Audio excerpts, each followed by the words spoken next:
अब हम यहाँ पर सांख्यिकी को के बारे में समझेंगे।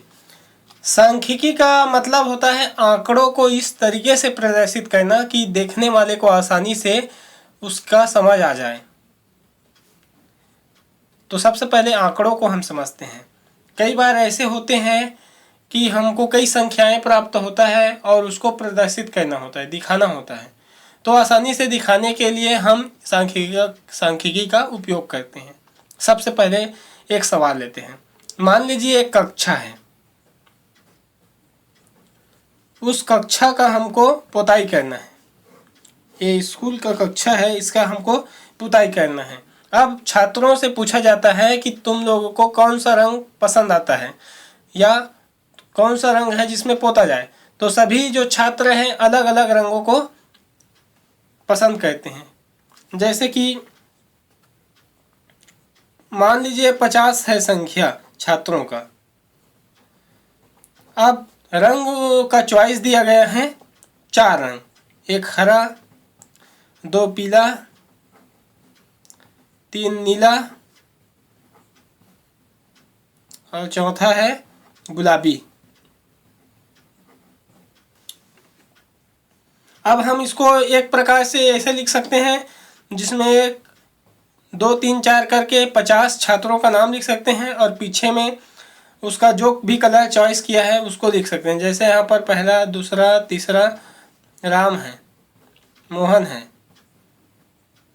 गीता है, इस तरीके से लिख सकते हैं। और उसके जो भी रंग चॉइस किया उसको लिख सकते हैं। जैसे इसने हरा किया, इसने पीला किया, इसने नीला किया। इस तरीके से 50 जो छात्र है उसका नाम लिखते हुए उसके पसंद के रंग को भी लिख सकते हैं। लेकिन उसमें कौन सा रंग ज़्यादातर छात्रों ने पसंद किया ये लिखना इसमें मुश्किल हो जाएगा, जानना बहुत मुश्किल काम होगा। ऐसी स्थिति में हम दूसरे तरीके से भी लिख सकते हैं। पहले हम हरा रंग लिख देते हैं। अब हम यहाँ पर जो भी जितने भी छात्र हरा रंग पसंद किया उसका नाम लिख सकते हैं। मान लीजिए 7 ऐसा है जिन्होंने हरा पसंद किया। दूसरा पीला है, मान लीजिए 20 ने पीला को पसंद किया। छात्र का नाम हम लाइन से लिखे रहेंगे तो गिनकर उसमें 7 होगा, ये 20 होगा। तीसरा अगर नीला है तो उसको मान लेते हैं 16 ने पसंद किया। इसी तरीके से बाकी जो है रंग है उसको उसमें से यदि 20 ऐसा है जिसने पीला पसंद किया, मतलब सबसे ज़्यादा है, तो ऐसी स्थिति में हमको स्पष्ट पता चल जाएगा कि यहाँ पर बहुमत पीला रंग के लिए है। अर्थात बारंबारता बोलते हैं उसको, सबसे ज़्यादा बार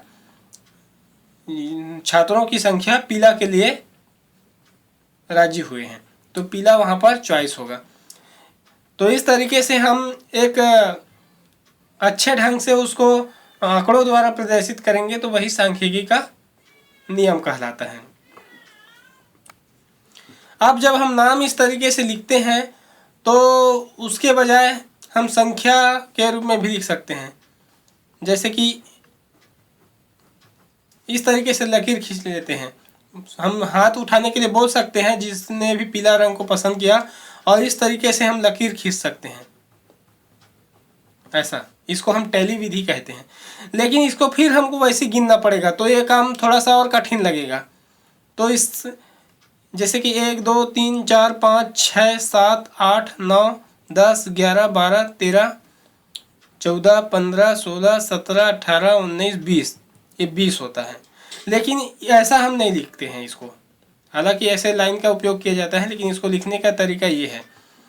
1 1 2 3 4 5, 1 2 3 4 5, 1 2 3 4 5, 15 हो गया। 1 2 3 4 और 5, ये 20 हो गया। अब इसको गिनना बहुत आसान है क्योंकि ये लाइन स्पष्ट दिखता है हमको। 1 2 3 4, ये 20 हो गया क्योंकि एक को हम 5 मानते हैं। 5 चौक 20, अगर एक एक्स्ट्रा बच जाए या 2 बच जाए तो 20 2 22 हो गया, 3 बच जाता तो 23 हो जाता। इस तरीके से आसानी से हम इस टैली विधि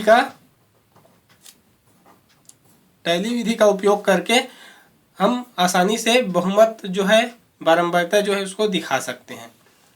तो यही सांख्यिकी का हमको लाभ होता है। उसी प्रकार जैसे सारणी हमको दिख रहा है, मकान नंबर है, मकान नंबरों की संख्या दिया हुआ है 1 2 3 4, ऐसा 20 तक का मकान है।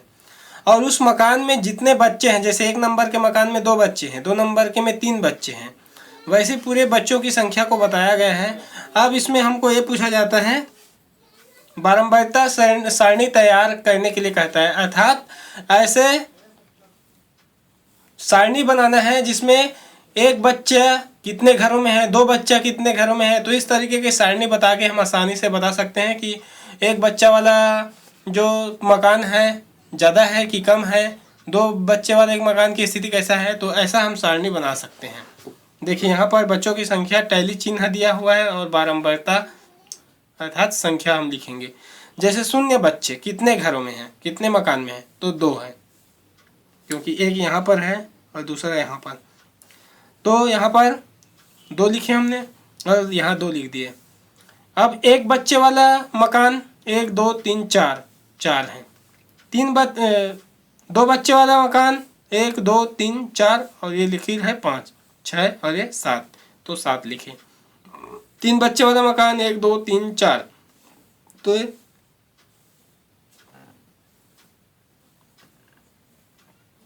यहाँ 5 है, इसका मतलब ऐसा करना पड़ेगा इसको। 4 बच्चे वाला मकान 1 2, तो यहाँ पर 2 है। इस तरीके से ये सारणी बना के हम आसानी से इसको प्रदर्शित कर सकते हैं।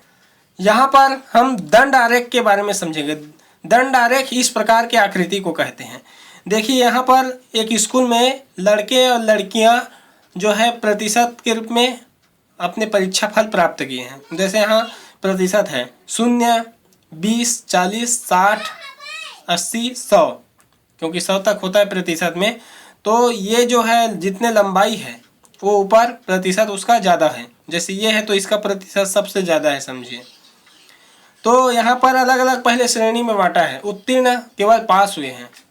प्रथम अर्थात ये दोनों खंड लड़कियों का और लड़के का, ये प्रथम श्रेणी में पास हुए हैं। ये खंड और ये खंड ये द्वितीय श्रेणी में पास किए हैं और ये दोनों खंड तृतीय श्रेणी में पास किए हैं। तो जैसे कि यहाँ पर हम उत्तीर्ण वाले का देखते हैं, यहाँ तक है, अर्थात ये बीचों बीच है। तो 80 और 100 के बीच में होता है 90। तो 90 लड़कियाँ उत्तीर्ण हुए हैं, 90% उत्तीर्ण हुए हैं, समझिए। और कितने अगर देखें तो यहाँ बीचों बीच है तो 60 और 70 80 के बीच में 70। तो लड़कों की संख्या केवल 70% लड़के ही पास हुए हैं, लड़कियाँ 90% पास हुए हैं, मतलब लड़कियों की स्थिति अच्छा है। अब प्रथम श्रेणी में पास वाले को देखते हैं। तो यहाँ तक है 20, अर्थात 20% लड़के प्रथम श्रेणी में पास हुए हैं, जबकि 30% लड़कियां प्रथम श्रेणी में पास हुए हैं। इस तरीके से हम आसानी से इसको दिखा सकते हैं। तो इसको दंड आरेख कहते हैं। उसी प्रकार हम इसको इस तरीके से भी पुरुष महिला बच्चे की संख्या को हम इस तरीके से दंड आरेख के द्वारा हम दिखा सकते हैं।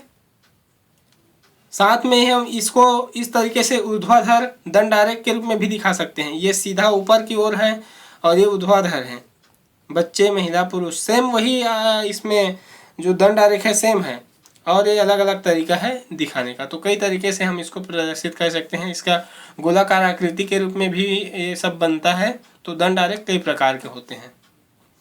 इससे फ़ायदा ये है कि इसको आसानी से हम इस तरीके से प्रदर्शित करते हैं कि देखने वाले को आसानी से कोई भी डाटा समझ में आ जाता है, कोई भी डेटा समझ आ जाता है और उसको बहुत ज़्यादा सोचने की आवश्यकता नहीं होता है। देखते ही उसको कौन सा ज़्यादा है कौन सा कम है और स्थिति कैसा है उसका, ये सब समझ आ जाता है।